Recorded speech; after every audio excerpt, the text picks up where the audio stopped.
अस्सलाम वालेकुम। चिकन्स के बर्तनों की सफाई या जरासीम कुशी का बाकायदा तरीकाकार परिंदों को बहुत सी बीमारियों से बचाता है। बर्तनों के पेंदू में या ऊपरी हिस्से में मौजूद तरी, चिकनाहट या बायोफिल्म बहुत से जरासीमों के लिए घर बन जाते हैं। चूजों के बर्तन रोजाना और बड़े चिकन्स के हफ्ते में 2 मरतबा इस तरीके से साफ रखना इंतहाई ज़रूरी है। सबसे पहले हम ड्राई क्लीनिंग करेंगे, यानी खुश्क सफाई, फिर वेट क्लीनिंग जिसमें सादा पानी, फिर जरासीम कुश दवा वाला पानी, फिर सूरज की किरणों की मदद से खुश्क करके फिर से उसकी जरासीम कुशी करेंगे और उसके बाद इस्तेमाल में लाएंगे। साफ कपड़ा, स्टील वूल, ब्रश या किसी दूसरी चीज से चिकनाहट, बायोफिल्म, गंद कचरा, केक्स वगैरह अच्छी तरह से साफ करेंगे। फिर एक प्लास्टिक टब में साफ सुथरा ताज़ा पानी नीम गर्म करके डालेंगे। इसमें तेजाब, bleach, baking soda, Dettol, ACV यानी कि एप्पल साइडर विनेगर, विरकॉन एस या कोई दूसरा जरासीम कुश मटेरियल मिक्स करेंगे। याद रखिएगा, इनमें से किसी एक का इंतखाब करना है। ब्लीच इस्तेमाल करें तो 3 लीटर पानी में 20 सीसी, या डेटोल इस्तेमाल करना चाहें तो उसे आप 3 लीटर पानी में 10 सीसी के हिसाब से मिक्स करेंगे, या कोई दूसरी जरासीम कुश दवा। अब इस पानी में एक एक करके यह तमाम बर्तन डबो देंगे, अगर बआसानी समा सकते हैं तो, और कम अज कम 2 मिनट्स तक अंदर ही रहने देंगे। उसके बाद सनलाइट में सूरज की रोशनी में खुश्क होने के लिए रख दें। फिर बेकिंग सोडा या किसी दूसरे डिसइंफेक्टेंट को स्प्रे बोतल में मिक्स करके इन तमाम बर्तनों पे स्प्रे करें। इजाफी बर्तन अलग रख लें और इस्तेमाल होने वाले बर्तनों में खुराक और पानी डालकर चिकन्स के सामने रख लें। याद रखिएगा कि ये एक इंतहाई अच्छी हिकमत अमली होती है कि आपके पास एक्स्ट्रा फीडर्स, एक्स्ट्रा ड्रिंकर्स दस्तयाब हों। चिकन्स के लिए पानी के बर्तनों की सफाई की बहुत ज़्यादा अहमियत है, क्योंकि तमाम चिकन्स के लिए पानी का एक ही जरिया इस्तेमाल होता है, एक ही सोर्स होता है। ऊपर की जाना बड़ी टैंकी, या बाहर हमने कोई छोटी टैंकी या टब रखा हो, या फिर हमारे पास जो भी कोई नल होता है, मोटर है, या कोई भी सोर्स है उनके लिए वाटरिंग का, तो एक भी जरसूमा पानी में आ गया तो सारा फलाक इससे मुतासर हो सकता है। पानी के जरिए बहुत सी डिजीज़ फैलती हैं। CRD यानी chronic respiratory disease, IB infectious bronchitis, fowl typhoid, Marek's, coccidiosis, ND यानी कि न्यूकेसल डिजीज़। चिकन्स का हाजमा दुरुस्त रखना हो और अंडों की अच्छी पैदावार के लिए साफ पानी तक रसाई बहुत ज़रूरी होती है, और उसके लिए हमें बर्तनों की बाकायदा तरीके से डिसइंफेक्शन करनी पड़ती है। अगर बर्तन में पानी गंदा हो गया तो ऐन मुमकिन है कि बर्ड्स उतना पानी ना पिएं जितना उन्हें पीना चाहिए था, या जितनी उनकी ज़रूरत है।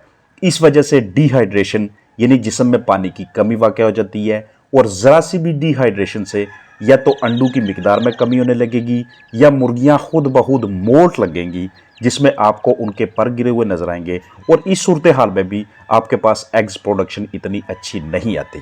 अगर इजाफी ड्रिंकर्स दस्तयाब हों तो ये एक ज़बरदस्त किस्म की रोटेशन बन जाती है कि एक बर्तन आप अपने उन चिकन्स के सामने रखें, दूसरा बर्तन आपके पास एक्स्ट्रा पड़ा हो, किसी दिन सनलाइट नहीं निकलती, या फिर आपके पास इतना टाइम ना हो, तो आप उसको रोटेट कर सकते हैं।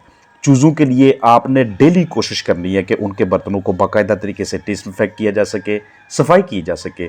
बड़े चिकन्स के लिए वीकली 2 मरतबा कम अज़ कम ये रिकमेंडेड है। इस तरह से हम जरसूमों की चिकन्स तक रसाई को कम से कम रखने में कामयाब रहेंगे। किसी भी सूरत हाल में रात को पानी बचने ना पाए। बायोफिल्म में बहुत ज़्यादा बैक्टीरिया होते हैं। बाज़ औक़ात ये भी देखने आता है कि अगर हमने बर्तनों की सही तरीके से तरतीब ना रखी हो, चिकन्स वहाँ पे पहुँचना शुरू हो जाएं तो उसमें बीठें वगैरह इकट्ठी होना शुरू हो जाती हैं, या फिर अगर फीड बच जाए तो उसमें फंगस का बहुत बड़ा सोर्स हमारे चिकन्स तक पहुँचना शुरू हो जाता है। उसका तरीकाकार यही होगा कि बाकायदा तरीके से हम उसे साफ़ करने के बाद उसमें ताज़ा साफ़ सुथरा पानी डालें।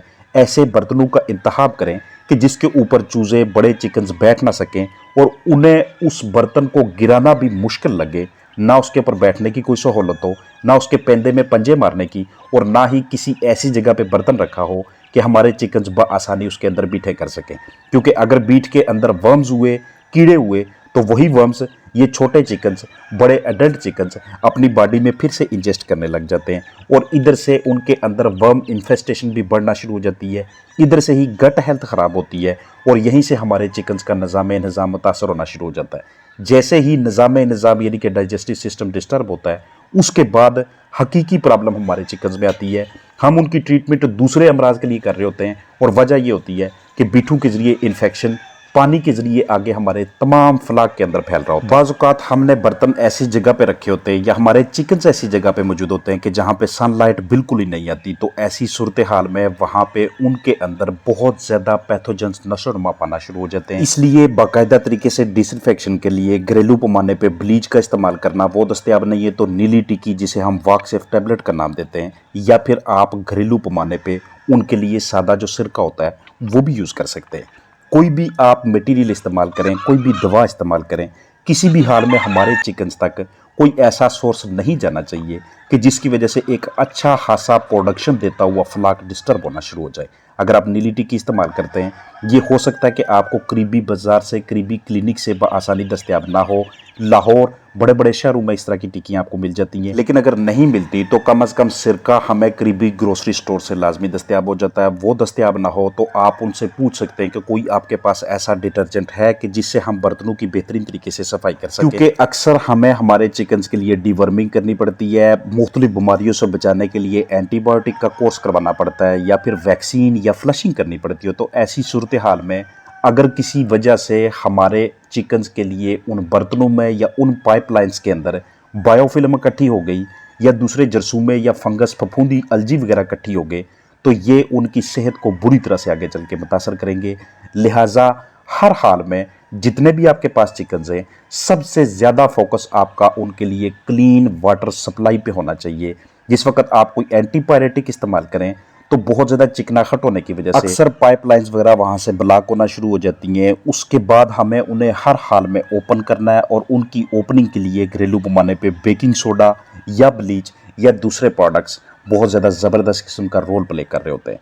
पानी के ज़रिए बीमारियां किसी भी सूरत हाल में आगे ना फैलने पाएँ, इसके लिए आगाज़ में ही एक ऐसा वाटरिंग सिस्टम लगाएं कि जिसको फ्लश करना हमारे लिए बहुत आसान हो। अगर इस तरह से आपके पास छोटे बेबी ड्रिंकर्स दस्तयाब हैं तो ये तो बहुत ही आसान है कि बाहर निकाल के आप इनकी फ्लशिंग करें, आप इनकी जरासीम कुशी करें।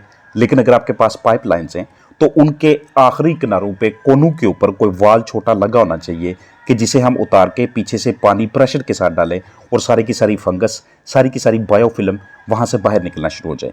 जब भी आप इनको वॉश करें, वॉश करने के बाद इनको ड्राई करना बहुत ज़रूरी होता है, क्योंकि सनलाइट के अंदर, रेज के अंदर इस तरह की जरासीम कुशी करने की सलाहियत मौजूद होती है। उनकी मौजूदगी में बहुत से बैक्टीरिया, बहुत से ऐसे पैरासाइट्स हैं जो मरना शुरू हो जाते हैं, ख़त्म होना शुरू हो जाते हैं। लिहाजा वो हमें एक बिल्कुल मुफ्त में ही डिसइंफेक्टेंट जरासीम कुश मटीरियल दस्तयाब हो रहा होता है। और अगर खुदा ना खास्ता किसी के फलाक में कोई बीमारी आ जाती है तो ऐसी सूरत हाल में भी उस बीमारी से जल्द चिकन्स को निकालने के लिए ये सारे का सारा प्रोसीजर आपने फॉलो करना है, जो मैंने शुरू से लेके अभी तक आपके साथ शेयर किया है। क्योंकि जब तक आप पैथोजेंस का लोड नहीं कम करेंगे, जरसूमों की बख्तात को, परवरिश को कम करने के लिए इकदाम नहीं उठाएंगे, तब तक आप उस महसूस बीमारी के लिए जो भी दवा चला रहे हैं या दूसरे जो भी स्टेप्स उठा रहे हैं वो सही तरीके से काम नहीं करने वाले। मुझे पूरी उम्मीद है कि इस वीडियो को देखने के बाद कम अज़ कम आप अपने चिकन्स को वाटर बॉर्न डिजीज़ से हर लिहाज से महफूज रखने में कामयाब रहेंगे। अपना ख्याल रखिएगा। अस्सलाम वालेकुम वरहमतुल्लाहि वबरकातुहू।